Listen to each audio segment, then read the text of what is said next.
Hello and welcome to Beyond Borders on Breaking Scoop, where we take you through the week's biggest stories and the latest breaking news. I'm Babita Isheshi. Militants warn against helping Israel with Gaza protests. And Palestinian militant groups, they have issued a warning against aiding Israel following recent protests in Gaza, where Palestinians have voiced opposition to both Hamas and the ongoing conflict. And the protests, particularly in northern and central Gaza, are calling for an end to the war and against Hamas's rule, with some demonstrators chanting "Hamas out," with the people responding "Factions of the Resistance." Now, Hamas threatened punishment for those involved in those demonstrations, accusing them of collaborating with Israelis' goals. Now, despite this, some protesters expressed frustration over the ongoing war and their living conditions, stating that they were not against the resistance but against the war itself. Israeli Prime Minister Benjamin Netanyahu remarks that the protests were a sign that the renewed military offensive was working. Sadly, there's been a Tory submarine tragedy in the Red Sea. A deadly incident in Egypt's Red Sea saw a Tory submarine sink near Hurghada, leaving 6 dead and 39 others rescued. It's believed that the sub hit a reef, causing pressure loss, and among the victims were 2 doctors and their daughters who are now in the hospital. Russian officials confirmed 2 children died, and this tragedy follows just another recent disaster in the area where a boat capsized last November. A British tourist who took the same trip earlier this year described the sub as well-maintained and safe, making the sinking even more shocking.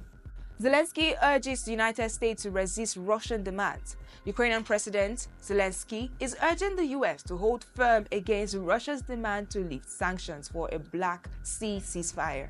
Now, Moscow wants restrictions on food and fertilizer trade removed before a truce is agreed upon. Meanwhile, Zelensky expressed gratitude for the United States' support, but warned of Russian propaganda influencing some. And France is ramping up support with €2 billion in military aid, and a European-led group is forming to back Ukraine, with British leaders accusing Putin of complicating peace efforts. Zelensky's mission is clear on this matter: to ensure Ukraine's survival for his kids to live freely. Let's talk about the tariffs. Global backlash against Trump's car tariffs. Trump has issued a 25% tariff on imported cars and parts, and this has sparked global outrage. Germany, France, Canada, and China have all criticized the move, while Japan warned of economic repercussions. United States car makers like General Motors, GM, and Ford saw stocks drop, and experts predict that the tariffs could drive up car prices.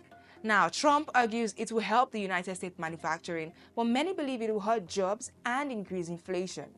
In response, Hyundai plans a huge US investment, which Trump hailed, but European leaders are preparing countermeasures, and the IMF warns of broader economic damage.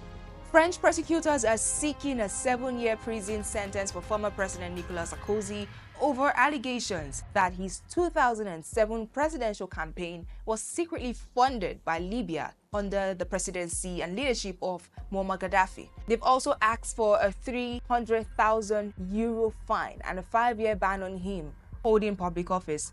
Now, the case dates back to 2011, when Libya claimed to have funneled millions of euros into Sarkozy's campaign, and a Libyan intelligence memo surfaced in 2012, a €50 million deal. Now, Sarkozy denies any wrongdoing, calling the documents fake, and investigators have also looked into claims that money was delivered by a businessman, though he later retracted his statement.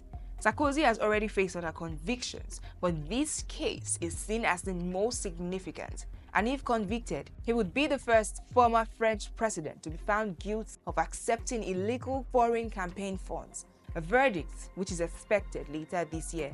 So let's find out soon what that verdict will be to President Nicolas Sarkozy. And that's all we can take on the news today. Thank you for watching. I'm Babita Isheshi.